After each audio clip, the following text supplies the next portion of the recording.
MCC ने 22 के लिए काउंसलिंग रूल्स में कुछ चेंजेस किए हैं जिससे कट ऑफ कम जाने की संभावना है। ये 22 की कट ऑफ कितनी डाउन जा सकती है वीडियो के लास्ट में आपको मैं बताऊंगा, और ये कैसे कम जा सकती है, इसकी क्या संभावना है, क्यों कम जाएगी ये कट ऑफ और क्या चेंजेस हैं।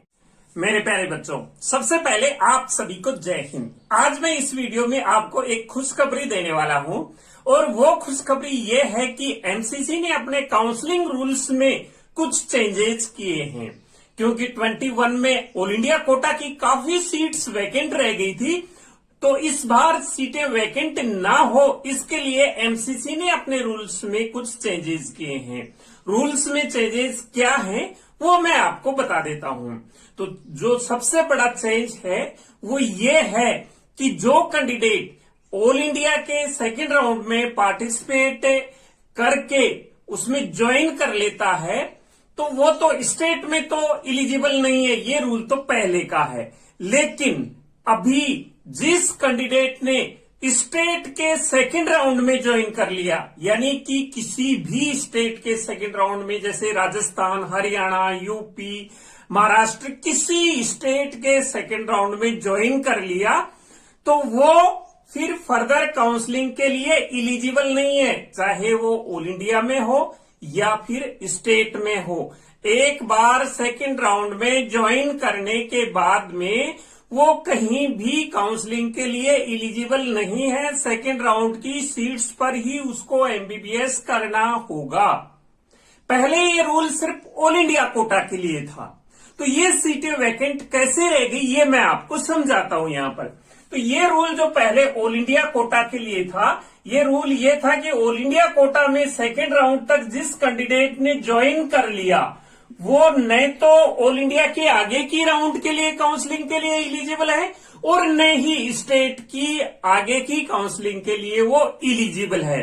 लेकिन स्टेट के लिए ये रूल नहीं था। अगर किसी कैंडिडेट ने स्टेट में सेकेंड राउंड तक ज्वाइन कर लिया तो वो फिर ऑल इंडिया के मोपअप में या स्टे वैकेंसी राउंड में पार्टिसिपेट कर सकता था 21 तक, और ऐसा ही स्टूडेंट ने 21 में किया था, जिससे उनके जो नीचे वाले मेरिट के कैंडिडेट्स थे उनको नुकसान हुआ और वो सीटें वैकेंट रह गई।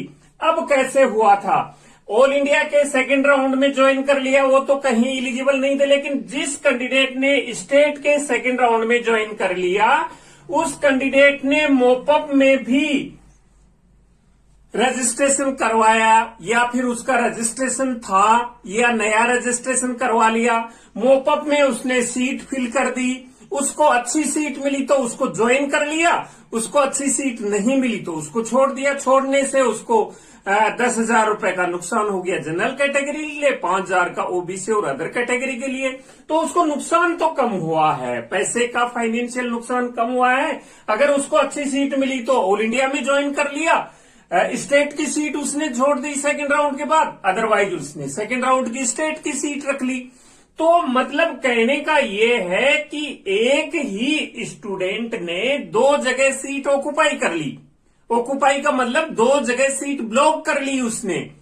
तो अभी एमसीसी ने ये बिल्कुल क्लियर कर दिया है, ये 12 जुलाई 22 का आज का ही नोटिफिकेशन है। एमसीसी ने पब्लिक नोटिस दे दिया है इसके बारे में कि अभी कैंडिडेट स्टेट में सेकेंड राउंड तक जिस कैंडिडेट ने ज्वाइन कर लिया है वो आगे ऑल इंडिया के काउंसलिंग में भी पार्ट नहीं ले सकता, मोपअप में और स्टे वैकेंसी में, और स्टेट में भी नहीं ले सकता। ये क्लियर कट पब्लिक नोटिस जारी कर दिया है एमसीसी ने। तो ये सबसे बड़ी खुशी की बात है, क्योंकि अभी सीट ब्लॉक का कोई चांसेस नहीं होगा। अगर किसी कैंडिडेट ने स्टेट में सेकेंड राउंड तक ज्वाइन कर लिया तो वो ऑल इंडिया के मोपअप में पार्टिसिपेट नहीं कर सकता, वो सीट को ब्लॉक नहीं कर सकता है। और ऑल इंडिया का रूल पहले से था, जिसने सेकेंड राउंड में ज्वाइन कर लिया वो स्टेट में भी नहीं कर सकता और ऑल इंडिया के बाकी राउंड्स में भी स्टे और मोपअप में भी वो नहीं कर सकता है। तो ये एक बहुत ही अच्छा अपडेट है काउंसलिंग एमसीसी की तरफ से काउंसलिंग का। ये वैसे 21 में ही हो जाना था, लेकिन 21 में ये नहीं हो पाया। उस पे ये सुप्रीम कोर्ट में हियरिंग चल रही थी, उसका डिसीजन आ गया, उसके अकॉर्डिंग एमसीसी ने पब्लिक नोटिस जारी कर दिया है। तो आइए दिखाता हूं वो मैं पब्लिक नोटिस, जिसमें ये क्लियरली लिखा है कि अभी कैंडिडेट्स स्टेट के सेकंड राउंड के बाद भी वो कहीं दूसरी काउंसलिंग के लिए एलिजिबल नहीं रहेंगे अगर उन्होंने ज्वाइन कर लिया है तो इस प्रकार का एक सॉफ्टवेयर तैयार किया जा रहा है और 22 में ये लागू हो जाएगा। तो आइए मैं दिखाता हूं आपको ये पब्लिक नोटिस। ये जो आप नोटिस देख रहे हैं ये 12 जुलाई 22 का है, यानी कि आज ही का नोटिस है। और ये सभी स्टेट काउंसलिंग अथॉरिटी और सभी कैंडिडेट्स के लिए ये नोटिस है। इसमें जो सुप्रीम कोर्ट का केस डिसीजन है 31 मार्च 22 को ये केस फाइल हुआ था, उसका डिसीजन है। उसी के अकॉर्डिंग एक सॉफ्टवेयर डेवलप किया जा रहा है ये एमसीसी द्वारा।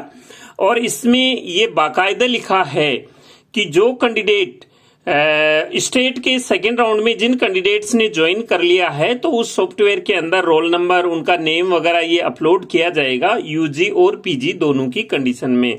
इसमें बाकायदा आगे भी लिखा हुआ है कि ये कैंडिडेट्स जो कैंडिडेट्स ऑल इंडिया के सेकेंड राउंड में या स्टेट के सेकेंड राउंड तक ज्वाइन कर लेते हैं वो ये आगे नॉट एलिजिबल रहेंगे, यानी कि आगे पार्टिसिपेट नहीं कर सकते फर्दर राउंड ऑल इंडिया के लिए और स्टेट के लिए 2022-23 के लिए, यानी कि 22-23 का ये रूल आगे भी रहेगा। तो ये बिल्कुल क्लियर हो चुका है कि जो कैंडिडेट्स ऑल इंडिया के सेकेंड राउंड तक ज्वाइन कर लेते हैं और स्टेट के भी सेकेंड राउंड तक ज्वाइन कर लेते हैं वो फर्दर काउंसलिंग में पार्टिसिपेट नहीं कर सकते, चाहे वो ऑल इंडिया की काउंसलिंग हो या फिर वो स्टेट की काउंसलिंग हो। ये तो अच्छा, बहुत ही अच्छा डिसीजन है एमसीसी का। अब मैं आपको बताऊं कि इस पर कट ऑफ का क्या फर्क पड़ेगा। तो इस पे कट ऑफ का बहुत ही ज्यादा इफेक्ट पड़ेगा, कट ऑफ काफी कम रहेगी। अगर मैं आपको 21 में लेके चलूं, अगर ये रूल 21 में होता तो 21 में इस कट ऑफ पर कम से कम 3 मार्क्स का डिफरेंस रहना था, यानी 3 से 5 मार्क्स का डिफरेंस तो जरूर रहना था। क्योंकि वो इसलिए रहना था कि 595 तो वैसे कट ऑफ रही थी, 595 से नीचे वाले कैंडिडेट्स ने प्राइवेट में ज्वाइन कर लिया था, किसी ने एडमिशन ले लिया था, किसी को अच्छी कॉलेज नहीं मिल रही, उसने सोचा मैं ड्रॉप ले लेता हूं। तो इस प्रकार से कम 3 मार्क्स का डिफरेंस तो ये जरूर रहता। 592 वाले कैंडिडेट्स, जनरल कैटेगरी के कैंडिडेट्स को सीट जरूर मिल जाती ये रूल अगर 21 में होता तो 21 में भी इतना ही इफेक्ट पड़ेगा, कम से कम 3 मार्क्स का डिफरेंस तो जरूर रहेगा। क्योंकि इस स्टेज तक स्टूडेंट प्राइवेट में एडमिशन ले लेते हैं, प्राइवेट कॉलेजेस में, या फिर तैयारी में लग जाते हैं, या फिर डिम्ड में एडमिशन ले लेते हैं। स्टूडेंट काफी कम बचते हैं, सीटें भी कम रहती हैं, तो स्टूडेंट भी काफी कम रहते हैं। तो इससे कम से कम 3 मार्क्स का अंतर तो रहेगा ही, ज्यादा अंतर भी रह सकता है लेकिन 3 मार्क्स का अंतर तो ये जरूर रहेगा।